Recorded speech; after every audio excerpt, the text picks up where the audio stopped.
네, 이렇게 이스라엘의 가자지구 지상군 투입을 앞두고 미국과 이스라엘, 이집트가 우리 시각으로 오후 3시부터 민간인 통행을 위한 일시 휴전에 합의를 한 겁니다. 네, 확전을 막기 위해 미국 정부의 움직임도 분주한데요. 바이든 대통령은 조만간 이스라엘 방문을 검토 중인 것으로 알려졌습니다. 취재기자 연결해 자세한 상황 알아보겠습니다. 김선희 기자. 네, 국제부입니다. 네, 지금 수십만 명의 가자지구 주민들이 피난길에 오른 상황인데 그 민간인 통행을 위해서 결국 일시 휴전이 이루어진 겁니까? 네, 그렇습니다. 미국과 이스라엘, 이집트가 팔레스타인 가자지구 남부에서 이집트와 연결된 라파 통로를 재개방하는 것과 동시에 일시 휴전에 합의했다고 로이터 통신이 보도했습니다. 현지 시간 16일 오전 9시부터 오후 5시까지 8시간이고 우리 시각으로 오후 3시부터입니다. 현재로서는 어떤 인원이 어느 정도 규모로 이 통로를 이용할지는 구체적으로 전해지지 않았습니다. 가자지구를 통치하는 팔레스타인 무장정파 하마스 매체는 관리들이 이와 관련한 정보를 갖고 있지 않다고 전한 상태입니다. 네, 8시간 동안 이 내용이 추가로 속보가 추가됐군요. 예, 일시 휴전은 이루어졌는데 가자지구 주민들의 피난길은 좀 나아질 것으로 보입니까? 네, 이번 일시 휴전으로 이집트로 연결된 유일한 남쪽 통로 라파가 개방되긴 했는데요. 어떤 변화가 있을지는 지켜봐야 하는 상황입니다.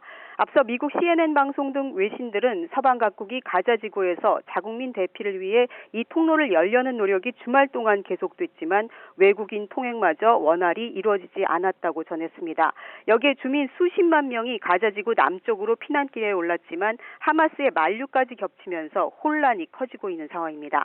이런 가운데 이스라엘이 가자지구 남부에 물 공급을 재개했습니다. 다만 물 공급 재개가 얼마나 많은 가자지구 주민에게 도움이 될지는 불확실한 상황입니다.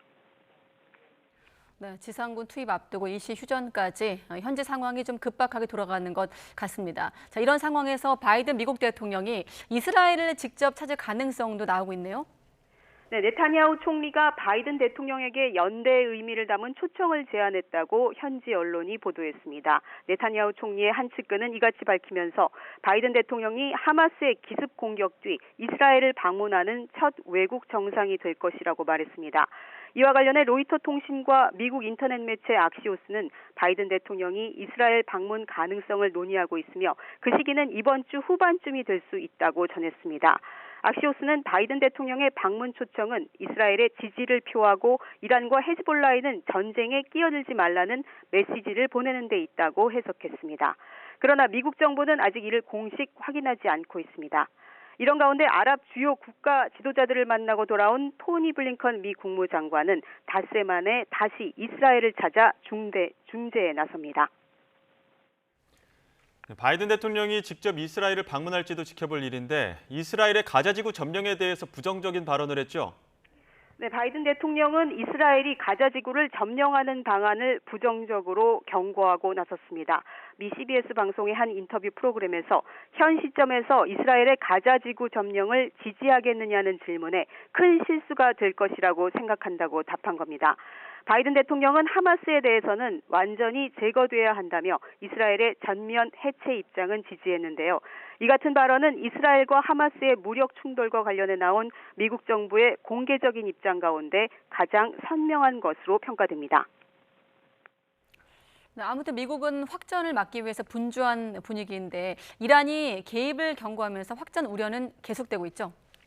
네, 이란 고위 관리들이 잇따라 이스라엘이 지상전에 나서며 강력히 대응하겠다며 헤즈볼라 등을 동원한 개입 가능성을 시사했는데요. 이란 외무장관은 카타르 외무장관과 회담에서 이스라엘 정권이 팔레스타인에 대한 범죄를 계속한다면 이 지역의 현상 유지를 장담할 수 없다고 엄포를 놨습니다.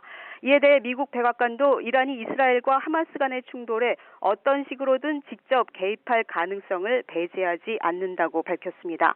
이런 가운데 이란 혁명수비대가 시리아 동부에 있던 병력을 이스라엘과 좀 더 가까운 다마스쿠스 인근 지역으로 재배치한 것으로 전해졌습니다.